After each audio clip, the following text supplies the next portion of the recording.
Thanks for watching Mufti Nazim Kazmi Official.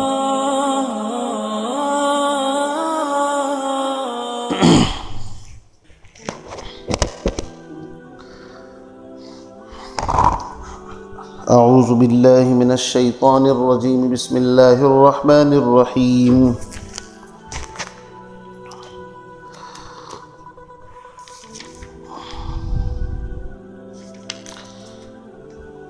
انا انزلنا الیک الکتاب بالحق لتحکم بین الناس بما اراک اللہ ولا تکن للخائنین خصیما واستغفر اللہ ان اللہ کان غفورا رحیما ولا تجادل عن الذين يختانون أنفسهم إن الله لا يحب من كان خوانا أثيما يستخفون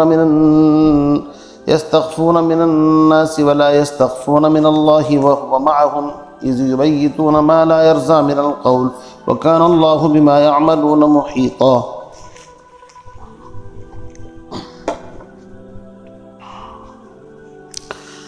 ها أنتم هؤلاء جادلتم عنهم في الحياة الدنيا فمن يجادل الله عنهم يوم القيامة أم من يكون عليهم وكيلا ومن يعمل سوءا أو يظلم نفسه ثم يستغفر الله يجد الله غفورا رحيما ومن يكسب خطيئة أو إثما ثم يرمي به بريئا فقد احتمل بهتانا وإثما مبينا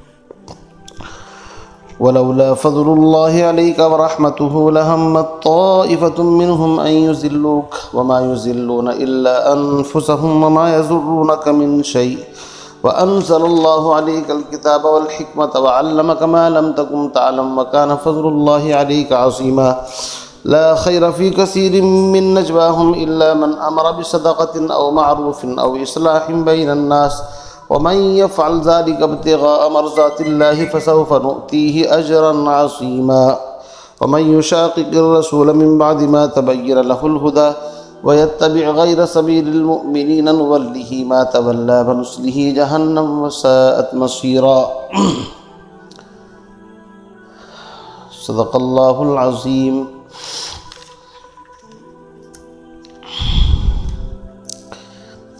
اس وقت تقریباً 2 رکوع آپ حضرات کے سامنے سورہ نساء کے پڑھے ہیں. ان دونوں رکوع کے اندر اگرچہ شان نزول ایک خاص واقعہ ہے، لیکن آپ جانتے ہیں کہ العبرۃ لعموم الالفاظ لا لخصوص المورد. اصول ضابطہ ہے کہ الفاظ قرآن پاک کے اگرچہ کسی خاص واقعے کے بارے میں نازل ہوئے ہوں، لیکن وہ الفاظ قیامت تک کے لیے عمومیت کا درجہ رکھتے ہیں. جو بھی مسئلہ، جو بھی حکم اس جیسا ہوگا وہ سب کے سب اسی کے تحت، اسی کے زمرے کے اندر آئیں گے اور ان کے اوپر بھی وہی حکم لگے گا. خلاصہ ہے کہ بغیر تحقیق کے کوئی بات نہیں کہنی چاہیے، اور خلاصہ کلام یہ ہے کہ جو لوگ خائن ہوں ان کی حمایت نہیں کرنی چاہیے. جو لوگ چوری چھپے مشورے کرتے ہیں، ادھر ادھر کی باتیں کرتے ہیں، وہ کوئی خیر کا کام نہیں کر رہے ہیں. اس لیے ان کو بھی چاہیے کہ وہ لوگ اچھائی کا، بھلائی کا مشورہ کرے. ترجمے کے ساتھ ساتھ بات انشاءاللہ سمجھ میں آتی چلی جائے گی، اور اسی کے ساتھ ساتھ اجماع امت کے حجت ہونے کی دلیل بھی اسی سبق کے اندر انشاءاللہ آنے والی ہے کہ وَمَن يُشَاقِقِ الرَّسُولَ مِن بَعْدِ مَا تَبَيَّنَ لَهُ الْهُدَى وَيَتَّبِعْ غَيْرَ سَبِيلِ الْمُؤْمِنِينَ. آیت کا شان نزول آپ سمجھ لیں گے تو انشاءاللہ پورا واقعہ، پوری بات ذہن نشین ہو جائے گی. ترمذی شریف کی روایت سے بھی یہ واقعہ معلوم ہوتا ہے. حضرت قتادہ ابن نعمان رضی اللہ تعالیٰ عنہ، ان کے چچا تھے حضرت رفاعہ رضی اللہ تعالیٰ عنہ. تو ان کے پاس کچھ آٹا تھا بوری کے اندر، اور ان کے پاس کچھ اس زمانے کے جو تیر تلوار ہتھیار وغیرہ تھے وہ تھے۔ آپ جانتے ہیں کہ مکے کے اندر اناج گندم پیدا نہیں ہوتا بلکہ باہر سے آتا ہے، تو ظاہر بات ہے مکہ مدینہ وہاں پر کوئی ایسی چیزیں گندم جو پیدا نہیں ہوتی، باہر سے امپورٹ ایکسپورٹ ہوتا ہے۔ اگر خاص کسی کے پاس یہ چیزیں ہوتی تو سمجھو وہ بڑا اچھا مالدار سمجھا جاتا تھا، اور خاص موقعوں پر خاص مہمانوں کے سامنے آٹا وغیرہ وہ نکالتے تھے۔ تو فرماتے ہیں کہ مدینے میں ایک خاندان تھا جس کو بنو عبیرک کہا جاتا ہے۔ 3 بھائی تھے، بشر، بشیر، مبشر۔ ان میں جو بشیر نامی تھا، اس کی کنیت یا لقب ابو طعمہ، طوا کے ساتھ ابو طعمہ، یہ پکا منافق تھا، اور اس کے جو خاندان کے، اس کے گھرانے کے جو قبیلے کے لوگ تھے جن کو بنو عبیرک کہا جاتا ہے، یہ بھی بظاہر اپنے آپ کو مسلمان کہتے تھے لیکن تھے حقیقت میں منافق۔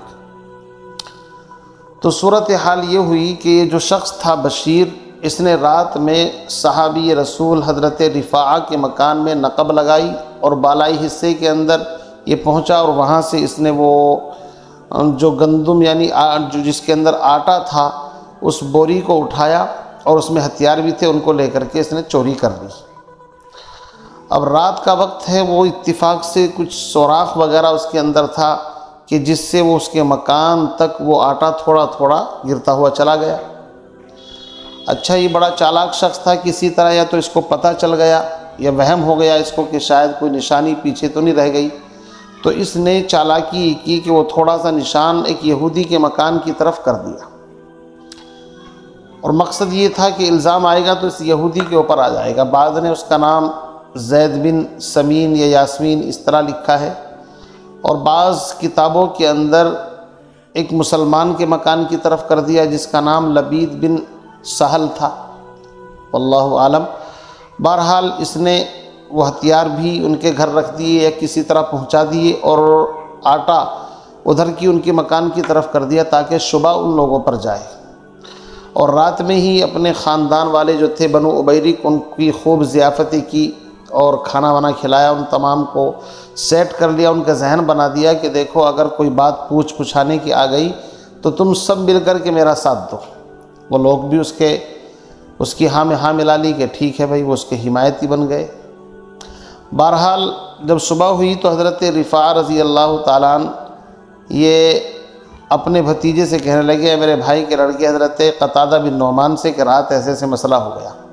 اور صحابہ کی خوبصورت عادت یہ تھی کہ کوئی بھی مسئلہ پیش ہوتا تو پیغمبر علیہ السلام کی خدمت میں حاضر ہوتے تھے۔ چنانچہ نبی علیہ السلام کے سامنے بھی مقدمہ آیا تو بنو عبیرک کے لوگ بھی آ گئے اپنی صفائی کے اندر۔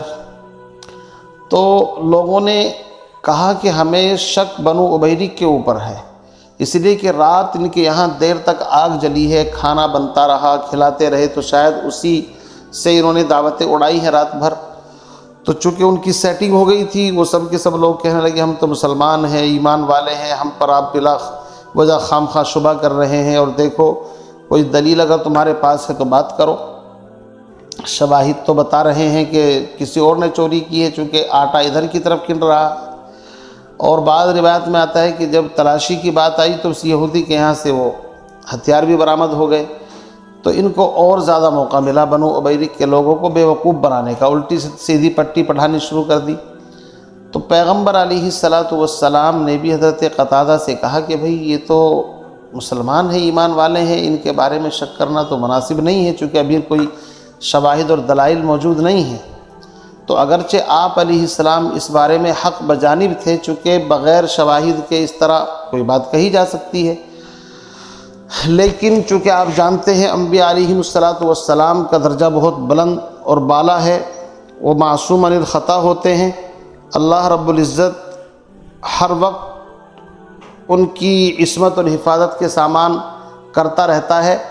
وجہ اس کی یہ ہے تاکہ قیامت تک کے لوگوں کو پتہ چل جائے کہ انبیاء علیہم السلام کا مقام اور مرتبہ کتنا اونچا ہے۔ نبی کے علاوہ کوئی معصوم نہیں ہے، جیسے کہ شیعہ حضرات اپنے 12 امام ان کو معصوم مانتے ہیں، ان پر باطنی وحی اترتی ہے اور فلاں فلاں ان کے درجات بہت، نبیوں سے بھی بلکہ ان کو بہت اونچا بڑھا رکھا ہے انہوں نے، حالانکہ انبیاء کے علیہم السلام کے علاوہ کوئی معصوم نہیں ہوتا۔ اسی لیے اللہ رب العزت نے کسی شیعہ کو یہ توفیق نہیں دی کہ وہ قرآن پاک کا حافظ ہو، چونکہ جس کا عقیدہ خود قرآن کے بارے میں یہ ہو کہ اس کو ابو بکر، عمر، عثمان نے جمع کیا ہے، ان سے تو ان کو اللہ واسطے کا بغض ہے، تو اس لیے قرآن کے حافظ نہیں ہوتے، سمجھے نہیں آپ؟ اس لیے میرے عزیز بزرگوں بھائیوں، میں بات یہ کہہ رہا ہوں کہ اللہ رب العزت نے اپنے نبی کی حفاظت فرمائی اور ان سے کہا کہ نبی علیہ السلام، آپ جو بنو عبیدک کی معمولی سی حمایت جو ثابت ہو رہی ہے آپ کے اشارے سے، یہ مناسب نہیں ہے، اس لیے کہ یہ خائن لوگ ہیں اور خائن لوگوں سے اللہ محبت نہیں کرتا، ان کی حمایت نہیں ہونی چاہیے۔ بہرحال آپ دیکھیے، اس کے بعد کہتے ہیں کہ یہ شخص مدینے سے فرار ہوا، پھر مکے میں گیا، وہاں جا کر کے بھی جس کے پاس اس نے قیام کیا تھا، حضرت حسان ابن ثابت نے اس کی مذمت میں کچھ اشعار کہے۔ سلافہ بنت سلمہ کچھ اس طرح ہے، غالباً کیا ہے کتابوں میں نام لکھا ہے، تو اس نے بھی اس کو بھگا دیا کہ چل بھاگ یہاں سے، تیری وجہ سے میرا بھی نام خراب ہو رہا ہے۔ پھر وہاں سے یہ غالباً ملک شام یا بعض روایت میں خیبر، وہاں پہنچا، وہاں جا کر کے اس نے نقب لگائی، چوری کی اور کسی دیوار وغیرہ کے نیچے وہیں دب کر کے مر گیا، یعنی کفر اور شرک کی حالت کے اندر ایسے ہی۔ اسی لیے کفر اور شرک کی مذمت بھی ان اللہ لا یغفر آگے آنے والی ہے۔ آپ بہرحال ترجمہ دیکھیں گے تو انشاءاللہ بات سمجھ میں آ جائے گی۔ خلاصہ مختصر انداز میں ہم تفسیر کر رہے ہیں، چونکہ اگر طویل کرتے ہیں تو پھر باتوں میں سے باتیں نکلتی چلی جاتی ہیں۔ فرمایا انا انزلنا الیک الکتاب بالحق، بے شک ہم نے نازل کی اے نبی آپ پر کتاب یعنی قرآن پاک، بالحق ٹھیک ٹھیک قرآن اتارا ہے، لتحکم بین الناس تاکہ آپ لوگوں کے درمیان فیصلہ کرے، بما اراک اللہ اس چیز کے ذریعے سے جو اللہ نے آپ کو دکھایا ہے۔ ایک رؤیت بصری ہوتی ہے، ایک قلبی رؤیت ہوتی ہے، جو آنکھوں سے دیکھنے والی ہوتی ہے وہ الگ طرح کی بصارت ہوتی ہے، اور ایک قلبی بصیرت ہوتی ہے، تو رؤیت قلبی مراد ہے۔ علماء فرماتے ہیں کہ قرآن کے علاوہ بھی پیغمبر علیہ السلام کو اپنے اجتہادات سے قرآن کی اور احادیث کی روشنی میں فیصلے کرنے کا حق تھا، جس کو اجتہاد کہتے ہیں۔ اسی لیے پیغمبر علیہ السلام اپنے اجتہاد سے اگر کوئی فیصلہ فرماتے اور اس میں غلطی کا اگر امکان بھی ہوتا تو اللہ رب العزت اس غلطی کے امکان کو ختم کر کے آپ کو بالکل سیدھے راستے پر وحی بھیج کر کے رہنمائی فرما دیتے، برخلاف ائمہ کے کہ ائمہ امام اعظم ابو حنیفہ، امام شافعی، امام مالک، امام احمد بن حنبل، ان حضرات کا جو اجتہاد ہے وہ غیر منصوص مسائل کے اندر ہے، جو مختلف بھی ہیں یا جن کے بارے میں یہ ہے کہ بھئی کئی اقوال ہیں، کون سے کو متعین کیا جائے، راج مرجو، تو ان حضرات کا جو اجتہاد ہے ہم اس بات کے قائل ہیں کہ ہمارا جو امام ہے اس نے اپنے اجتہاد کو بالکل ٹھیک درجے پر رکھا ہے، اگرچہ اس میں غلطی کا امکان ہے۔ اسی لیے مجتہد کو ڈبل اجر ملتا ہے اگر اس کا اجتہاد صحیح ہو، ورنہ سنگل اجر تو پھر بھی ملتا ہے ایک، اگر اجتہاد میں غلطی بھی ہو جائے۔ تو جو منصوص مسائل ہیں اس میں تو اجتہاد کی ضرورت ہے ہی نہیں۔ فرمایا وَلَا تَكُن لِّلْخَائِنِينَ خَصِيمًا، اور محبوب آپ کسی خیانت کرنے والے کی طرف سے خصیم یعنی ان کے حمایتی یا ان کی طرف سے مطلب مد مقابل، یا آپ ان کی طرف سے حمایتی اور ان کی بات کو اپنی طرف سے وَلَا تَكُن لِّلْخَائِنِينَ خَصِيمًا، آپ ان کی طرف سے خصیم مت بنیے، یعنی ان کی طرف سے مد مقابل کے طور پر جو خاص طور سے خائن ہیں ان کی طرف سے آپ مت کیجیے پیروی۔ وَاسْتَغْفِرِ اللَّهَ، اور آپ اللہ سے استغفار کیجیے، یہ ہے نبوت کا مقام، یعنی وہ بات کہ جو غلطی نہیں لیکن ہلکا سا اس کے اندر غلطی کا امکان پیدا ہو گیا، اس کے اوپر بھی استغفار، اس لیے کہ جن کے رتبے ہیں سوا ان کو سوا مشکل ہے، جو جتنے اونچے مقام پر ہوتے ہیں ان کی نزاکتیں اتنی ہی زیادہ ہوتی ہیں۔ جی ہاں، نزدیک آرا بیش بود حیرانی، جو جتنا اللہ کے قریب ہوتا ہے اتنی ہی آزمائش حالات زیادہ آتے ہیں، اس لیے ان کی خلاف ادب بات کے اوپر بھی استغفار کا حکم، بستغفر اللہ، اور آپ اللہ سے استغفار کیجئے، ان اللہ کان غفور الرحیم، بے شک اللہ تعالیٰ بہت زیادہ مغفرت کرنے والا، بہت زیادہ رحم کرنے والا ہے۔ وَلَا تُجَادِلْ عَنِ الَّذِينَ يَخْتَانُونَ أَنفُسَهُمْ، اور مت جھگڑیے آپ ان لوگوں کی طرف سے جنہوں نے اپنی جانوں کے ساتھ خیانت کی۔ یہ بنو ابیرک کے لوگ، آپ ان کی طرف سے بالکل بھی کوئی حمایت نہ لیں، یہ لوگ ظالم ہیں، انہوں نے اپنی جانوں پر ظلم کیا ہے، چوری بھی کی ہے، سینہ زوری بھی کر رہے ہیں۔ ان اللہ لا يحب من کان خوانا اثیما، بے شک اللہ تعالیٰ خیانت کرنے والے اور گنہگار سے محبت نہیں کرتا۔ یہ اصول ہے، ضابطہ ہے، قاعدہ کلیہ ہے کہ جو بھی خائن ہے، گنہگار ہے، اللہ ہر خائن گنہگار سے محبت نہیں کرتا۔ لہذا یہ لوگ بھی چونکہ بنو ابیرک کے لوگ بھی خائن اور گنہگار ہیں، لہذا اللہ ان سے بھی محبت نہیں کرتا۔ نتیجہ یہ نکلا کہ کسی بھی خائن سے اور گنہگار سے اللہ محبت نہیں کرتا۔ یستخفون من الناس، لوگوں سے تو یہ باتیں چھپا رہے ہیں، ولا یستخفون من اللہ، لیکن اللہ سے نہیں چھپا سکتے۔ ٹھیک ہے، آج اپنی فائلوں کو دبا لیا جائے اور اپنے حق میں فیصلہ کرا لیا جائے اور دنیاوی عدالتوں کو خرید لیا جائے، یا کچھ بھی ان کے اندر انٹرفیئر کر کے فیصلے اپنے حق میں لے لو۔ یستخفون من الناس، لوگوں سے تم چھپا سکتے ہو، ولا یستخفون من اللہ، لیکن اللہ سے کوئی نہیں چھپا سکتا۔ وَهُوَ مَعَهُمْ، اس لیے کہ ہمارا عقیدہ یہ ہے کہ اللہ ہر وقت ہر جگہ پر انسانوں کو دیکھ رہا ہے، ان کے ساتھ ہے۔ یہ قرآن کا عقیدہ ہے۔ اہل سنت والجماعت کہتے ہیں کہ اللہ ہر جگہ پر حاضر ناظر ہے، اللہ ہر جگہ پر ہے۔ تو ایک غیر مقلد نے سوال کیا، اللہ اگر ہر جگہ پر ہے تو کیا بیت الخلاء میں بھی ہے، کیا فلاں جگہ بھی ہے؟ خبیث خدا کے بندے، کچھ عقل پیدا کر۔ اللہ رب العزت جسم سے، زمان سے، مکان سے پاک ہے، اس لیے کہ اگر اللہ کے لیے جسم مان لیا جائے تو پھر تو وہ جسم کا محتاج ہو جائے گا۔ اللہ کے لیے اگر مکان اور زمانے کا محتاج ہو کہ فلاں زمانہ، یہ ماضی، حال، مستقبل اللہ کے لیے تھوڑی ہیں، یہ تو انسانوں کے لیے ہیں۔ سمجھے کہ نہیں؟ اللہ رب العزت ہر جگہ پر ہے، اللہ رب العزت ہمیشہ سے ہیں، ہمیشہ رہیں گے۔ اپنے علم کے مطابق اللہ کا علم اتنا وسیع ہے کہ ہر جگہ پر اپنے علم کے اعتبار سے موجود ہے۔ سمجھے بھائی صاحب؟ آسمان ہو، زمین ہو، کوئی بھی چیز ہو، اللہ رب العزت سے کوئی چیز چھپی ہوئی نہیں ہے۔ تو غیر مقلد چونکہ ان کی اپنی عقل کو اپنا امام بنائے ہوئے ہیں، اس لیے الٹے سیدھے سوال کرتے ہیں۔ اس لیے وہ کہتے ہیں کہ اللہ عرش پر ہے، تو سوال یہ ہے کہ عرش سے پہلے پھر اللہ کہاں پر تھا؟ عرش تو مخلوق ہے، جو مخلوق کے اندر آ جائے وہ خالق کیسے ہو سکتا ہے؟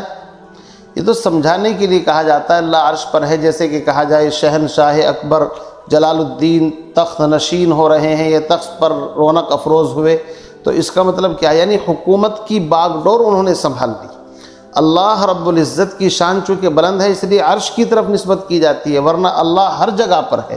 وَهُوَ مَعَهُمْ إِذْ يُبَيِّتُونَ مَا لَا يَرْضَى مِنَ الْقَوْلِ، جب راتوں کو تم وہ باتیں کرتے ہو جو اللہ کو پسند نہیں، مَا لَا يَرْضَى مِنَ الْقَوْلِ، راتوں کو مشورے کر رہے تھے کہ کچھ بھی ہو لیکن چوری کا الزام اپنے سر نہیں لینا ہے۔ وَكَانَ اللَّهُ بِمَا يَعْمَلُونَ مُحِيطًا، اور اللہ رب العزت تمہارے اعمال سے باخبر ہے، احاطہ کیے ہوئے ہے۔ ہَا أَنْتُمْ هَؤُلَاءِ، یہ تم وہ لوگ ہو، جادلتم عنہم، کہ تم ان سے جھگڑتے ہو دنیاوی زندگی میں، ٹھیک ہے، دنیاوی زندگی کے اندر ان کی حمایت کر رہے ہو۔ فَمَن يُجَادِلُ اللَّهَ عَنْهُمْ يَوْمَ الْقِيَامَةِ، پس تم میں سے کون ہے جو اللہ رب العزت کی بارگاہ میں قیامت کے دن ان کے بارے میں جھگڑے گا؟ کون سفارش کرے گا وہاں پر؟ اَمَّن يَكُونُ عَلَيْهِمْ وَكِيلًا، یا کون مائی کلال ہے کہ جو ان کی طرف سے بطور وکیل کے وکالت کرے اللہ کے دربار میں؟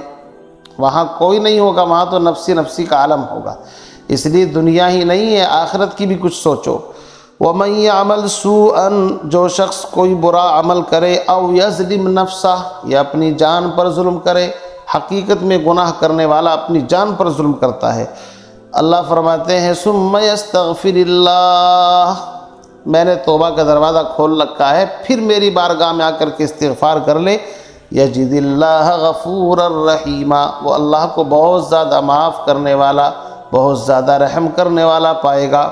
لیکن اس بدبخت نے تو چوری بھی کی، سینہ زوری کی، اور پیغمبر علیہ السلام کو بھی اپنی باتوں میں ملا کر کے خلاف فیصلہ کرانے کی کوشش کی، اور پھر یہاں سے بھاگا اور ارتداد کی حالت میں اسی طرح جا کر کے مر گیا۔ فرمایا وَمَن يَكْسِبْ إِثْمًا، اور یہ تو بہت ہی گری ہوئی اوچھی حرکت ہے، کیا کہ خود اپنے آپ کرے اور دوسروں کے کھاتے میں اس کو لگا دے کہ اس نے کیا ہے۔ وَمَن يَكْسِبْ إِثْمًا، جو شخص گناہ کا ارتکاب کرے فَإِنَّمَا يَكْسِبُهُ عَلَى نَفْسِهِ، تو وہ اپنے ہی نفس کے لیے کمائی کرتا ہے، محنت کرتا ہے۔ کیا؟ وہی جیسے کہ قرآن میں جگہ جگہ پر آیا ہے کہ ما اصابکم من مصیبت فبما کسبت ایدیکم ویعفو عن کثیر، ظہر الفساد فی البر والبحر بما کسبت ایدی الناس وکان اللہ علیما حکیما، اور اللہ تعالیٰ جاننے والا ہے، حکمت والا ہے، اس لیے اس کے علم سے کوئی چیز باہر نہیں، اور فیصلے حکمت کے مطابق ہوتے ہیں۔ وَمَن يَكْسِبْ خَطِيئَةً أَوْ إِثْمًا، اور جو شخص کسی خطا کا ارتکاب کرے، او اسمن، یا کسی گناہ کا ارتکاب کرے، ثم یرمی بہ بریئا، پھر کسی بریء الذمہ، یعنی جو اس کام سے بالکل بیچارہ واقف ہی نہیں، اس کے کھاتے میں اس کو لگا دے۔ رما یرمی، تیر پھینکنا، یعنی کہ کسی کے کھاتے میں کسی کے سر اس بات کو مڑ دینا۔ فقد احتمل بہتانا واسما مبینا، تو اس نے اٹھایا بہت بڑا بہتان اور بہت کھلا ہوا گناہ۔ چنانچہ اس نے بدبخت نے یہی کیا، چوری خود کی اور نام دوسرے کے لگا دیا۔ فرماتے ہیں وَلَوْلَا فَضْلُ اللَّهِ عَلَيْكَ، اور اگر اللہ کا فضل نہ ہوتا اے نبی آپ پر، وَرَحْمَتُهُ، اور اس کی رحمت نہ ہوتی، لَهَمَّتْ طَائِفَةٌ مِّنْهُمْ، تو ارادہ کر چکی تھی ان میں کی ایک جماعت، أَن يُضِلُّوكَ، کہ آپ کو سیدھے راستے سے بچلا دیں، یعنی غلط فیصلہ آپ سے کرا دیں۔ وَمَا يُضِلُّونَ إِلَّا أَنفُسَهُمْ، اور کوئی کسی کو نہیں گمراہ کر سکتا بجز اپنی ذات کے۔ وَمَا يَضُرُّونَكَ مِنْ شَيْءٍ، اور اے نبی آپ کو کوئی ذرہ برابر تکلیف نہیں پہنچا سکتا، آپ کا کوئی بال بیکا نہیں کر سکتا، اور نہ آپ سے کوئی غلط فیصلہ صادر کروا سکتا، اس لیے کہ اللہ رب العزت کی مدد آپ کے ساتھ ہے۔ وَأَنزَلَ اللَّهُ عَلَيْكَ الْكِتَابَ وَالْحِكْمَةَ، اور اللہ نے اتاری ہے آپ پر کتاب اور حکمت، قرآن پاک آپ کو دے دیا، حکمت کی باتیں آپ کو سکھا دی۔ آپ جانتے ہیں کہ نبی علیہ السلام امی تھے، آپ نے کسی سے لکھنا پڑھنا نہیں سیکھا، لیکن جب اقرأ بسم ربک الذی یہ آیات نازل ہوئی تو کہا یتیمے کے نہ کردہ قرآن درست، کتب خانہ چند ملت بشست۔ اس آیت کے نازل ہوتے ہی امام الاولین والآخرین کا درجہ آپ کو مل گیا۔ اللہ نے آپ کو وہ باتیں سکھا دی کہ تمام علماء، محدثین، مفسرین، تمام کے علوم جہاں ختم ہو جاتے ہیں وہاں سے آپ کی ابتدا ہوتی ہے۔ ساری دنیا کے مبلغ، مفسر، محدث اور علماء، فصحاء، بلغاء، خطباء آپ کے سامنے زانوِ تلمذ طے کرتے ہوئے نظر آتے ہیں، اور آپ ہی کے دامن سے وابستہ ہو کر کے کچھ تھوڑی بہت علم کی ان کو خوشبو میسر آئی ہے، تو ساری چیزوں کی امامت آپ کے سر کے اوپر۔ اسی کو فرمایا وَعَلَّمَكَ مَا لَمْ تَكُنْ تَعْلَمْ، اور اللہ نے آپ کو وہ چیزیں سکھائی جو آپ نہیں جانتے تھے۔ وَكَانَ فَضْلُ اللَّهِ عَلَيْكَ عَظِيمًا، اور آپ پر اللہ کا فضل عظیم ہے۔ اب فرماتے ہیں کہ راتوں کو یہ سرگوشیاں کرتے ہیں منافق کہ بھائی ایسا کرنا ہے، وہ کرنا ہے، چوری خود کی ہے لیکن اس کو کسی دوسرے کے کھاتے اور دوسرے کے سر مڑنا ہے۔ فرمایا لا خیر فی کثیر من نجواہم، ان لوگوں کی راتوں کی اکثر سرگوشیوں میں کوئی خیر نہیں ہے۔ سرگوشی جو کرتے ہیں راتوں کو چھپ چھپ کر کے، غلط کاموں کی سرگوشی غلط ہے، اچھے کام کی سرگوشی کریں گے تو اچھا کام ہے، یعنی مطلقاً سرگوشی بری نہیں ہے۔ سرگوشی رازداری کے ساتھ بات کرنا اگر اچھے کام کے لیے ہو، مثلاً دو لوگوں میں جھگڑا ہو گیا، بھائی ان میں صلح کیسے کرانی ہے، یار فلاں آدمی غریب ہے، بھائی اس کی مدد کیسے کرنی ہے، فلاں کی بیٹی جوان ہے، بھائی اس کی شادی کا انتظام کیسے کرنا ہے، فلاں آدمی ناحق جیل کے اندر ہے، بھائی اس کی رہائی کے اسباب کس طرح ہوں۔ تو اس طرح کی سرگوشی جو کار خیر کے لیے ہوں، اچھائی کے لیے ہوں، بھلائی کے لیے ہوں، اس میں سراسر خیر ہی خیر ہے۔ اسی لیے فرمایا کہ اگر دو شخصوں میں صلح کے لیے جھوٹ بولنا پڑے کوئی گناہ نہیں بلکہ ثواب ملے گا۔